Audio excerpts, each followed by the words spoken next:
Now, it's not just Occupy Wall Street. It's Occupy a lot more than that. The movement has spread across the country. It's inspired people to occupy cities from Los Angeles to Chicago, Boston, Denver, and Seattle, all in protest. Demonstrations are also expected in Phoenix, San Francisco, and here in Washington, D.C. in the coming days, too. RT's Ramon Galindo was at Occupy Los Angeles over the weekend, where he said more than 1,000 people showed up and hundreds camped out. Listen to what one of those protesters said.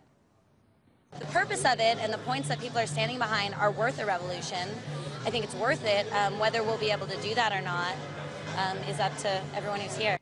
So she's talking about revolution, and earlier I caught up with Ramon and asked him if this protest struck him as a flash in the pan, one-time kind of demonstration, or if he got the feeling that this could turn into something bigger, like the woman he interviewed said. Well, Lauren, I had this conversation with many of the people at this protest, and many shared the same sentiments as that young woman, that this could be something that just prompts a revolution here in America, whether that's a peaceful revolution, preferably from these protesters who were peaceful.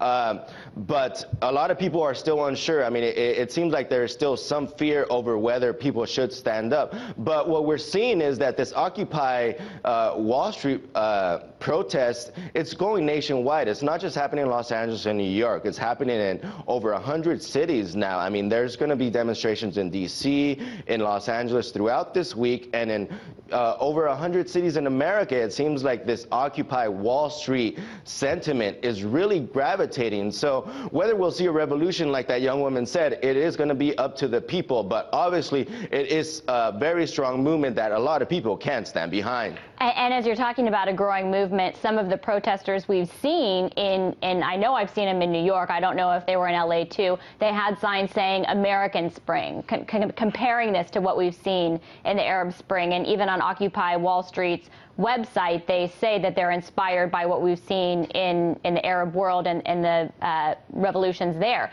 Did people talk about that in LA?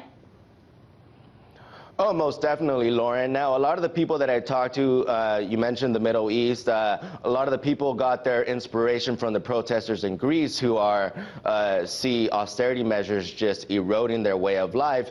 And people talked about Egypt, talked about Tunisia, and the similar problems that those people were facing when it comes to economic suppression, social suppression, civil rights, things of that nature. And they see the similar problems happening here in America, perhaps not to the same degree, yet these people see that these problems are global, and they really, really draw a lot of inspiration from this. And those are the types of people that really do see this as a possibility of an American revolution happening here. It's really interesting. With something possibly that big, I'm curious, I know you were out there, we're covering this, but what kind of media attention is this getting in LA from the mainstream? I know today, at least from what I can see on the TVs, they seem to be most fascinated by the trial of Michael Jackson's doctor.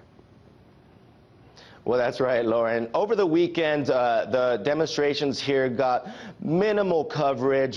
Some of the news outlets kind of downplayed the numbers and downplayed the significance of it. We saw a little bit more coverage of it today, that people are actually camping out, but it seems like the media is only fixated on the Michael Jackson or on the Conrad Murray trial, the doctor who is accused of killing Michael Jackson. I mean, we see media from all over the world, yet right across the street there are hundreds of people camped out, which no one is paying attention to. But it appears that the more that they stay camped out there, the media will not be able to ignore them. And even then, just this morning, while reporters from across the country were trying to do their live reports on the Conrad Murray trial, we saw the Occupy Los Angeles demonstrators march down to the courthouse, and with their chants, they drowned out the live reports of reporters from CNN and the local affiliates here in Los Angeles. So even if the mainstream media refuses to pay attention to the message, refuses to pay attention to this movement, it appears that